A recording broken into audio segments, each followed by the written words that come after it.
2월 26일 토요일 은혜와 회복을 위한 말씀 묵상을 드립니다. 함께 주님께서 가르쳐 주신 기도하겠습니다. 하늘에 계신 우리 아버지, 아버지의 이름을 거룩하게 하시며 아버지의 나라가 오게 하시며 아버지의 뜻이 하늘에서와 같이 땅에서도 이루어지게 하소서. 오늘 우리에게 일용할 양식을 주시고 우리가 우리에게 잘못한 사람을 용서하여 준 것 같이 우리 죄를 용서하여 주시고 우리를 시험에 빠지지 않게 하시고 악에서 구하소서.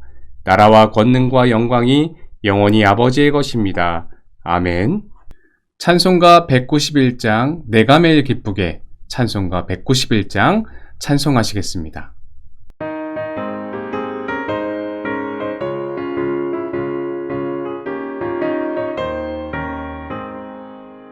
내가 매일 기쁘게 주의 얘기를 담은 주의 팔에 나를 안보하며 내가 주의 큰 복을 받는 참된 비결은 주의 영이 함께함이라.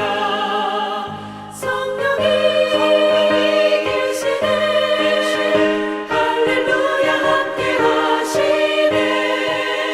좁은 길을 걸으며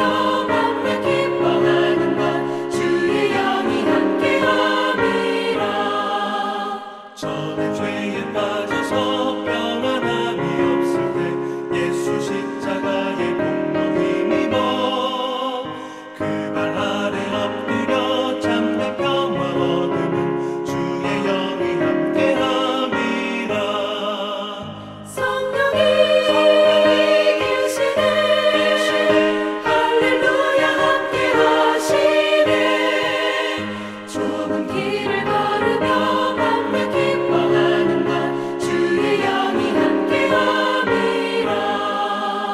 나와 동행하시고 모든 염려하시니 나는 숲의 새와 같이 기쁘다. 내가 깊은 밤으로 주의 뜻을 행하는 주의 영이 함께함이라. 성령이 계시네 할렐루야 함께하시네. 좁은 길을 걸으며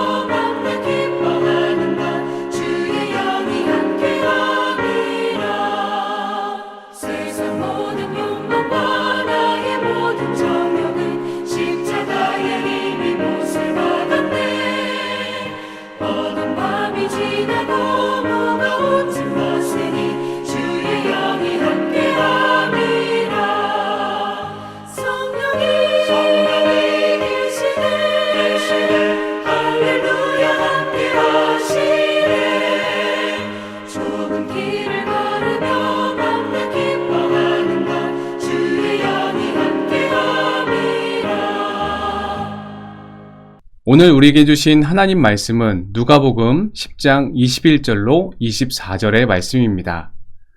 누가복음 10장 21절로 24절의 말씀을 한 절씩 교독하겠습니다. 그때에 예수께서 성령으로 기뻐하시며 이르시되 천지의 주제이신 아버지여 이것을 지혜롭고 슬기 있는 자들에게는 숨기시고 어린 아이들에게는 나타내심을 감사하나이다. 옳소이다. 이렇게 된 것이 아버지의 뜻이니이다. 내 아버지께서 모든 것을 내게 주셨으니 아버지 외에는 아들이 누구인지 아는 자가 없고 아들과 또 아들의 소원대로 계시를 받는 자 외에는 아버지가 누구인지 아는 자가 없나이다 하시고 제자들을 돌아보며 조용히 이르시되 너희가 보는 것을 보는 눈은 복이 있도다. 내가 너희에게 말하노니 많은 선지자와 임금이 너희가 보는 바를 보고자 하였으되 보지 못하였으며 너희가 듣는 바를 듣고자 하였으되 듣지 못하였느니라. 아멘. 예수님께서는 70인의 전도대를 세우시고 파송하여서 각 동네와 지역을 둘씩 짝지어 보내셨습니다. 그리고 그 70인의 전도대가 돌아와 주님께 보고를 하였습니다. 아마도 그 사역에서 큰 성공을 거둔 것으로 보여집니다. 주의 이름 앞에 귀신들도 항복하는 모습을 보고 그들은 흥분하였습니다. 우리는 제자들의 보고를 통하여서 누구든지 주님의 권능을 힘입으면 귀신을 쫓아낼 수 있다라는 것과 성도들의 복음 증거는 이 땅에서 사단의 세력을 무너뜨릴 수 있다라는 것, 그리고 동시에 하나님 나라를 확장하는 일임을 깨닫게 됩니다. 오늘 본문에서 예수님은 이 일에 대하여 감사 기도를 하시고 계십니다. 이러한 본문을 통하여 오늘 우리에게 주시는 하나님의 은혜를 함께 나눠보고자 합니다. 21절에서 예수님께서 성령으로 기뻐하셨다 하셨습니다. 복음서에 보면 예수님께서 지상 사역을 하실 때에 우시거나 탄식하셨던 모습들은 보게 되지만, 그러나 오늘처럼 이렇게 직접적으로 기뻐하셨다라고 표현한 곳은 찾아보기가 드뭅니다. 그 기쁨이 얼마나 컸으며 또한 이례적이었는지 알 수 있다라는 것이죠. 기뻐하다는 말의 그런 의미는 기뻐하며 떨릴 정도까지 그런 의미가 내포되어 있기 때문입니다.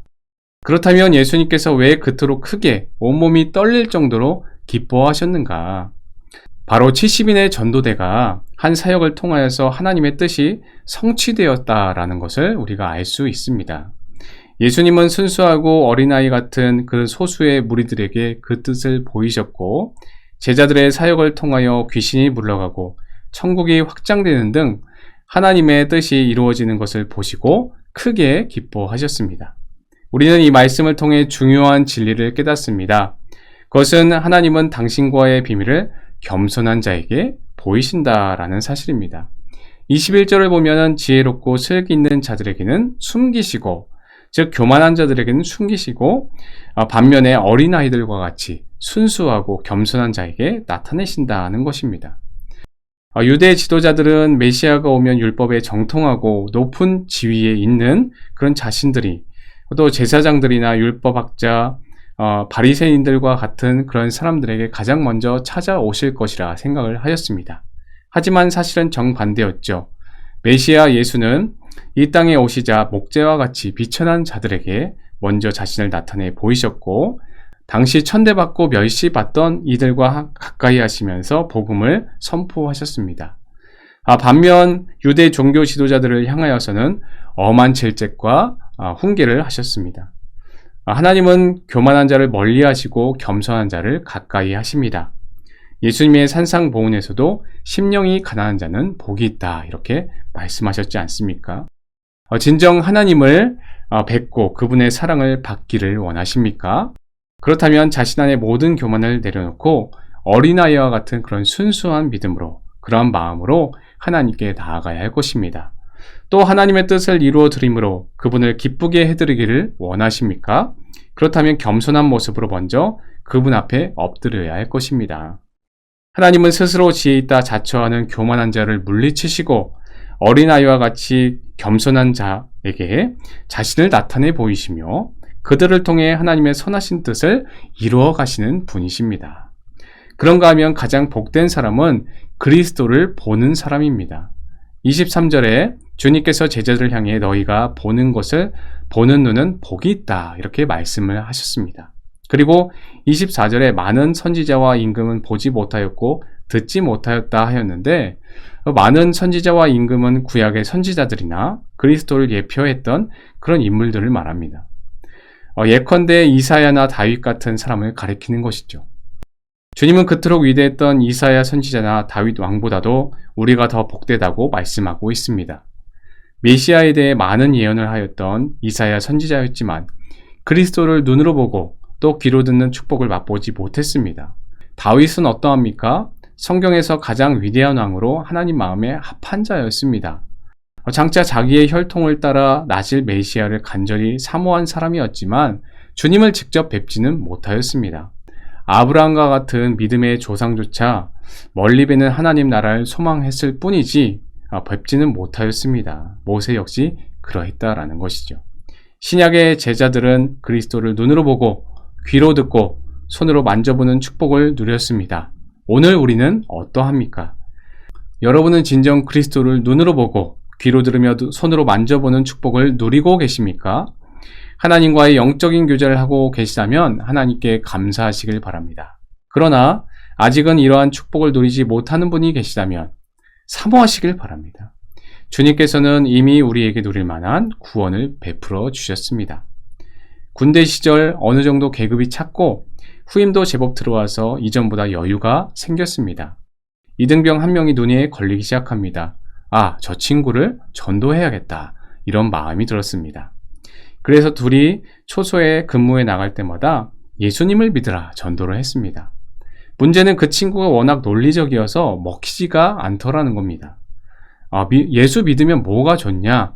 이렇게 질문을 하는데 저는 난감했고 나름대로 대답을 하였지만 그 마음에 감동이 되는 것 같지 않아 보였습니다. 처음에는 교회도 데려가고 또 너만 특별히 준다 이러면서 사발면도 챙겨주고 또 근무를 다녀와서는 초코파이도 챙겨줄 뿐더러 이번 주 종교활동은 교회로 써내라 하면서 편의를 봐주고 최선을 다하며 잘 해주었습니다. 그런데 초소 근무만 나가면 예수 믿으면 어떤 것이 좋냐, 무엇이 좋냐 이렇게 되풀이만 할 뿐 너무나 답답했습니다. 당시에는 저 역시도 진정한 복을 누린다는 의미를 몰랐던 것 같습니다. 그래도 감사한 것은 훗날 그때 일이 고마워하며 이제 나도 교회를 다니고 이상윤 병장님이 말한 그 예수님을 나도 눈으로 보고 귀로 듣는다. 이러한 전화 한 통이 걸려온 적이 있습니다. 그렇습니다. 우리가 예수님을 믿으면 좋은 까닭이 무엇일까요? 물질적인 축복을 받고 문제가 해결되는 기도의 응답 때문에 좋은 것입니까? 바로 우리를 위해 죄를 사하여 주시고 지금도 말할 수 없는 탄식으로 우리를 위하여 중보하시는, 기도하시는 성령님이 우리와 함께 있기 때문 아닐까요? 도래하는 하나님 나라에서 우리는 천국 백성으로 살 것이기 때문에 기쁨이 있다라는 겁니다. 이것은 아파트 당첨보다 기쁜 일이요. 주식이 오르거나 투자한 것이 소위 따상한 것보다 더 기쁜 일입니다. 예수님을 얻은 우리는 세상에서 가장 복된 자임을 기억하시길 바랍니다. 그러하기에 통장에 잔고가 없을지라도 때로는 시험이 들어 낭망할지라도 날마다 감사가 넘치는 삶을 살 수 있는 것입니다. 그 은혜와 복음을 세상에 증거하는 저와 여러분이 되시기를 주님의 이름으로 축원합니다. 함께 이 시간 예수님의 사랑과 은혜를 입은 우리는 감사하고 세상에 복된 소식을 전하며 하나님의 기쁨이 되는 저희들 되게 도와달라고 함께 기도하겠습니다.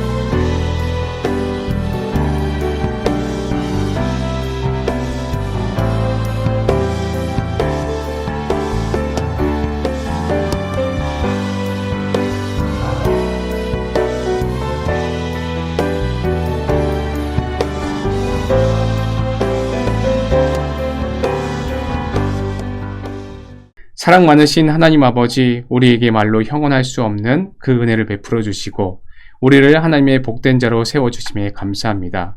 이제는 그 복된 소식을 다른 이들에게 전하며 그러한 삶을 살아갈 수 있는 하나님의 기쁨이 되어질 수 있는 저희들 될 수 있도록 인도하여 주옵소서. 감사를 드리오며 예수님의 이름으로 기도하옵나이다. 아멘.